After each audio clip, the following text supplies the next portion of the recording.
अरे सावन भदौआ के बड़े बड़े बुंदवा शिव गुरुजी, बड़े बड़े बुंदवा शिव गुरुजी। गुरु अरे आंगना में गंगा बढ़ी अली शिव गुरुजी, आंगना में गंगा बढ़ी अली शिव गुरुजी। गंगा जी के पनिया देखी भोला जी लो भैले शिव गुरुजी, भोले बाबा लो भैले शिव गुरुजी। करे लगले आंगन में स्नान शिव गुरुजी, करे लगले आंगन में स्नान शिव गुरुजी। कैले आसनवा प्रभु धाइले हो ध्यानवा शिव गुरुजी, धाइले हो ध्यानवा शिव गुरुजी।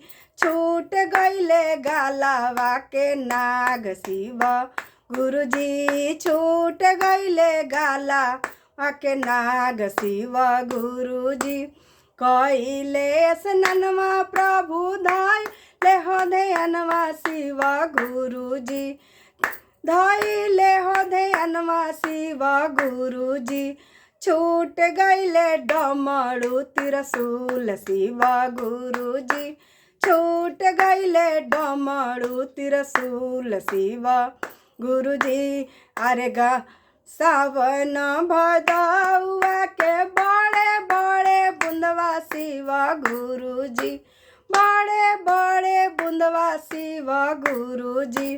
अरे आंगना में गंगा बढ़ी आई शिव गुरुजी, आंगना में गंगा बढ़ी आई शिव गुरुजी। गंगा जी के पनिया देखी भोला जी लो भैले शिव गुरुजी, भोले बाबा लो भैले शिव गुरुजी।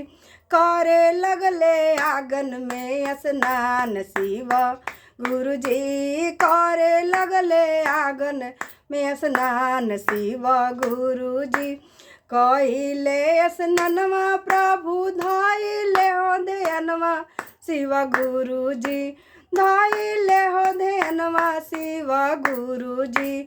छूट गईले भांग के मोटरिया शिव गुरुजी, छूट गईले भांग के मोटरिया शिव गुरुजी। छूट गईले डमरू त्रिशूलवा शिव गुरुजी।